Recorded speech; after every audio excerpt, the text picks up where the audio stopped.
शिक्षकगण, हमारे प्यारे भाई और बहनों और हमारे छात्र छात्रा, आप सभी को स्वतंत्रता दिवस की हार्दिक शुभकामनाएं।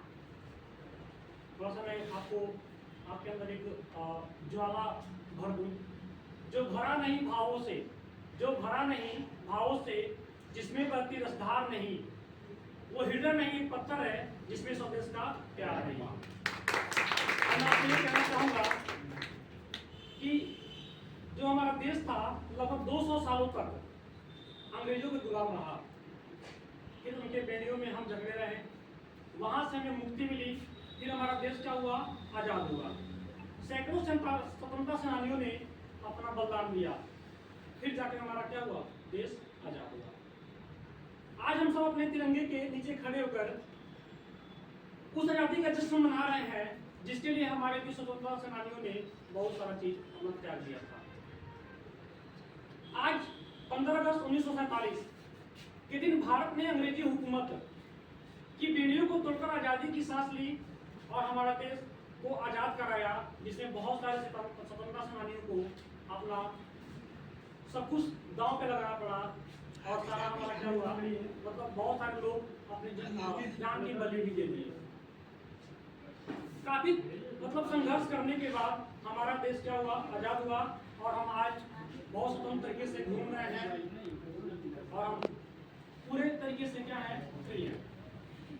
असली स्वतंत्रता किनको है, किनको देना चाहिए, महिलाओं को या लड़कियों को। उनसे पूछिए, उनके घर के गार्जियन जो है उनको बाहर निकलने देते हैं, लेकिन आज ऐसा दिन आया है कि आज घर से लड़कियां भी निकल रही हैं। अगर 10 रैंक आ रहा है तो 8 लड़कियां ही पहले स्थान पे आ रही हैं। ये किसकी देन है? स्वतंत्रता की देन है, जिसकी बदौलत आज हमारा देश बहुत तेजी से आगे बढ़ रहा है।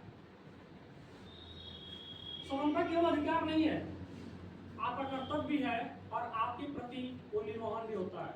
मतलब आप स्वतंत्र हैं तो इसका मतलब ये नहीं कि आप किसी का कुछ बिगाड़ दें, किसी को नुकसान करें। आप खुद से स्वतंत्र हैं, मतलब आपको सारी चीजें छूट दी जा रही हैं, आप उसके प्रति लॉयल रहिए और संकल्प ले लीजिए कि हम जो भी करेंगे अपने लिए करेंगे और दूसरे के लिए भी कर रहे हैं, तो ऐसा ना हो कि अपने चक्कर में दूसरे का नुकसान करा दें। तो इस चीज का ध्यान रखिएगा, जिससे क्या होगा, आप भी विकसित होंगे और आपका देश भी क्या होगा, विकसित होगा। एक लाइन है, no matter how bad you are, no matter how bad you are, just never give up. इसका मतलब क्या है, चाहे आप कितने भी बुरे हो, चाहे आप कितने भी बुरे हो, लेकिन कभी हार मत मानिए। हमेशा क्या करिए, प्रयत्न करते रहिए, प्रयास करते रहिए, सफलता एक दिन जरूर मिलेगा। आप जिस फील्ड में हैं उसमें लगे रहिए। ऐसा नहीं है कि आपको वहां से कुछ नुकसान होगा। अगर नौकरी नहीं लगता है फिर भी आप कुछ सीखेंगे, कहीं अपनी बातों को रख पाएंगे, किसी को समझा पाएंगे। आप एक मूवी देखेंगे 12th फेल मूवी देखेंगे, उसमें क्या होता है, जो काफी टाइम से तैयारी कर रहे होते हैं उनका ही सिलेक्शन नहीं होता है, लेकिन उनके शरण में एक ऐसा व्यक्ति आता है जिसके पास 2 रुपया नहीं होता है कि ट्रेन का सफर कर पाए। देखिए ना, अगर नहीं देखेंगे तो जरूर देखेंगे। व्यक्ति हो जाता है, उस व्यक्ति के पास जो कई बार फेल हो चुका होता है, उसका अटेम्प्ट खराब हो चुका होता है, अब वो आईएएस नहीं बन सकता, पेपर नहीं दे सकता, लेकिन क्या किया, दूसरे को आईएएस बनाने का पूरा प्रयास किया, अब फाइनली क्या किया, उसको भी आईएएस बना दिया। तो क्या वो खुश नहीं हुआ था? बहुत मैं तो नहीं बन पाया, लेकिन क्या किया, आईएएस बना दिया। ऐसे ही आप भी सोचिए, अगर आप नहीं कुछ कर पा रहे हैं तो दूसरे का मत बिगाड़िए, उसका भला होगा। कौन क्या कर रहा है, कैसे रह रहा है, उससे मतलब मत रखिए। आप खुद से मतलब रखिए, हम क्या कर रहे हैं, हम जो कर रहे हैं सही कर रहे हैं कि नहीं, क्या गलत है क्या सही है, निर्णय आप खुद से लीजिए। आजादी देखिए, अभी भी हम कहेंगे कि सही से मिला नहीं है। आजाद हम तो आजाद हो गए हैं, लेकिन हमारे घर की बेटी बहन ये आजाद नहीं हुए हैं।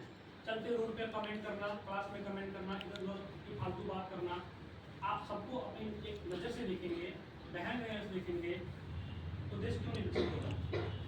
क्यों बताइए, दूसरे देश में कहते हैं लव मैरिज, एक बात मैं बोल रहा हूँ आपसे, उसको प्राथमिकता देता, अपने देश में क्यों दिया जाता है? क्योंकि हम उसे निगेटिव वे में लेते हैं। और कहीं एक सेक्स की बात आती है तो आप उसको बहुत बुरे नजर से देखते हैं। आप विदेशों में जाएंगे 12th लेवल पे आपको वही सब पढ़ाया जाता है। क्यों? क्योंकि आपके दिमाग में खुराफाती चीजें भरी हुई हैं, नेगेटिव थॉट भरे हुए हैं, जो हमेशा गूंजता रहता है। आप दूसरे को दूसरे नगाह से देखते हैं, आप सोचते नहीं है कि हमारी भी बेटी हो सकती है, हमारी बहन भी।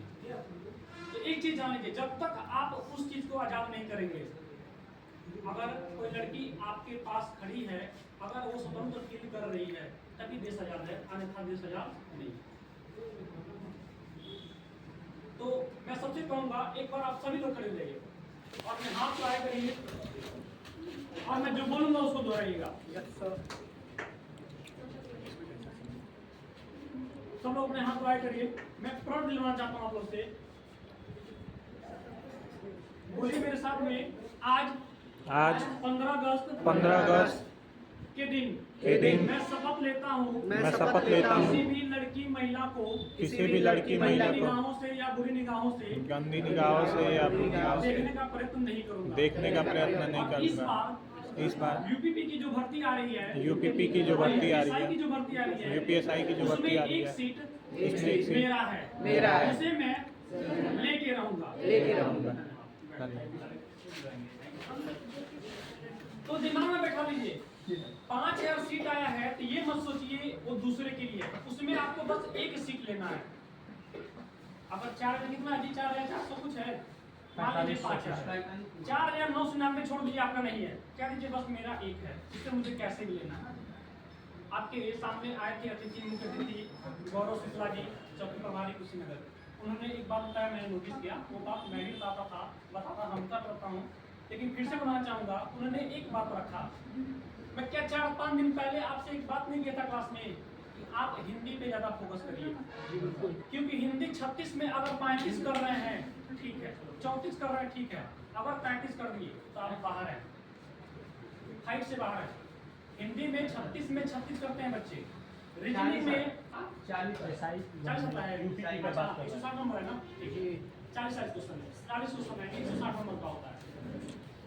पहले 200 नंबर का वर्ड था, 160 नंबर का, तो 40 क्वेश्चन में आप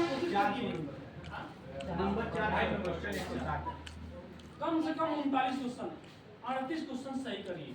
अगर ऐसा करते हैं, अगर इतना हो पा रहा है आपसे, तो समझिए आप ठीक हैं। दूसरी चीज मैं हमेशा कहते आया हूँ कि अगर जिस फील्ड में है, जिस चीज की तैयारी कर रहे हैं, उसका PYQ previous year short paper कर दिए, उसको खत्म करिए, एक बार और खत्म करिए, एक बार और खत्म करिए, एक प्रीवियस ईयर को कम से कम 5 बार खत्म करिए। क्या लगाना नहीं है, सिर्फ पढ़ना है।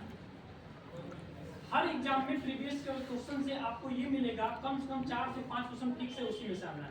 एकदम गवर्नमेंट कह रखा होता है, आयोग कह रखा। और क्या होगा, आपको एक पैटर्न मिलेगा कि हमें क्या पढ़ना है, ठीक है, दूसरे से पूछना नहीं पड़ेगा।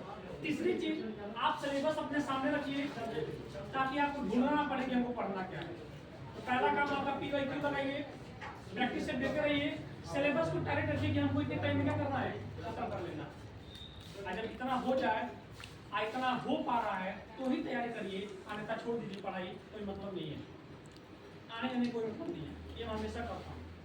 तो उन्होंने भी ये बात कहा था कि तैयारी के लिए रीजनिंग, हिंदी सबसे बड़ी भूमिका निभाते हैं। अगर 30 क्वेश्चन रीजनिंग का है तो 28 आप नहीं कर पाएंगे, 28-25 कर लेंगे, क्योंकि कुछ क्वेश्चन ऐसे होते हैं जो 3-4 पॉइंट्स लगते हैं और उसके 3-4 आंसर आते हैं। लेकिन हिंदी 30 में 30 कर सकते हैं, 40 में 40 कर सकते हैं, मैथ में आप 40 में 40 कर सकते हैं, लेकिन GS में 40 में 40 कभी नहीं हो पाएगा, उसमें तुक्का मारेगा मत। 5 क्वेश्चन करिएगा 40 में से, संतुष्ट रहिए। अगर आपके लिए हार्ड है तो सबके लिए हार्ड है। ये मत सोचिए कि मेरे लिए हार्ड में पढ़ाएंगे, वो सबके लिए हार्ड है, वो अंथा है, उसको बस पढ़ते रहिए। बाकी प्रैक्टिस आप मैथ में करिए, रीडिंग करिए, हिंदी को खूब टाइम दीजिए, जितना टाइम देना हो। अगर मैं डिवाइड करना चाहूँ 100% में, आप पढ़ते हैं तो मैं आपसे कहूँगा रीजनिंग और हिंदी मिलाकर 90% टाइम दे दीजिए, आपका अच्छा स्कोर करेगा। 10% में रखिए मैथ GS को। आप सुनो, हम आपसे नहीं करेंगे मैथ को छोड़ दीजिए, हम छोड़ने की बात नहीं कर रहे हैं, GS को छोड़ दीजिए, हम ये नहीं कह रहे हैं। मेरा ही सब्जेक्ट है कि मैं नहीं, ये क्यों कह रहा हूँ, क्योंकि मैं जानता हूँ इसमें आप गलतियां कर लेंगे। इसको और सही करना है प्रैक्टिस करिए, अभ्यास करिए, जितना अभ्यास करिए। इस चीज का ध्यान रखिए, जिस फील्ड में है उसका अच्छे से तैयारी करिए, कोटा मत पूरा करिए, आइए जाइए मत, आ रहे हैं तो कुछ सीख के जाइए, कुछ सोच के रखिए कि आप आ रहे हैं तो कुछ सीख के जाए, कुछ भी मतलब जान के जाए, कोई नया क्वेश्चन ही जान के जाए, इस चीज का ध्यान रखिए। अब लास्ट में आपसे ये बोलना चाहूंगा, जो जीवित जोश जगा न सका, जो जीवित जोश जगा न सका, उस जीवन में कुछ सार नहीं, उस जीवन में कुछ सार नहीं, जो चल न सका संसार के संग, जो चल न सका संसार के संग, उसका होता संसार नहीं। जिसकी मिट्टी में उगे बढ़े, जिसकी मिट्टी में उगे बढ़े, पाया जिसमें दाना पानी, है माता पिता बंधु जिसमें, हम हैं जिसके राजा रानी। सब कुछ है अपने हाथों में, सब कुछ है अपने हाथों में, क्या तोप नहीं तलवार नहीं, वह हृदय नहीं पत्थर है जिसमें स्वदेश का प्यार नहीं। और आप लोग पढ़ाई करिए, कुछ बनिए और बन के यहाँ से जाइए, मैं आपको रोकूंगा नहीं, मैं नहीं कहूँगा जिंदगी भर आप पढ़िए, 4 साल पढ़िए, 5 साल पढ़िए, कोशिश करिए 6 से 7 महीने में आप सिलेक्शन ले लीजिए, नहीं 7 महीना 1 साल में ले लीजिए, जल्दी सिलेबस को समझिए, टीचर से पूछिए। अब मैं आपसे ये कहना चाहूँगा एक और चीज़ कि उन्होंने बताया कि मैं अपने विभाग से हर महीने नहीं, मतलब 2 महीने में तो मैं बुलाऊंगा ही, मैंने सोच रखा था कि आज मैं आपसे अनाउंस करूंगा, मैं आपसे बोलूंगा। तो उन्होंने कहा कि मैं एक दिन आऊँगा, आप लोग का हिंदी क्लास लूँगा, हिंदी और हिंदी का वो क्लास लेंगे आपका। उस दिन आप लोग से मैं रिक्वेस्ट करना चाहूँगा कि आप लोग किसी कोई वीडियो ना बनाएगा, क्योंकि सरकारी गवर्नमेंट जो भी एम्प्लॉय होता है उसका वीडियो नहीं बन सकता जी सर, उनकी नौकरी जा सकती है, ठीक है। तो आप वीडियो जो ना बनाइएगा, वो पढ़ा देंगे, आप पढ़ लीजिएगा, और हर महीने अगर नहीं कोई आता है तो दूसरे महीने में जरूर किसी कांस्टेबल को या किसी अधिकारी को बुलाऊंगा आपको मोटिवेट करने। धन्यवाद।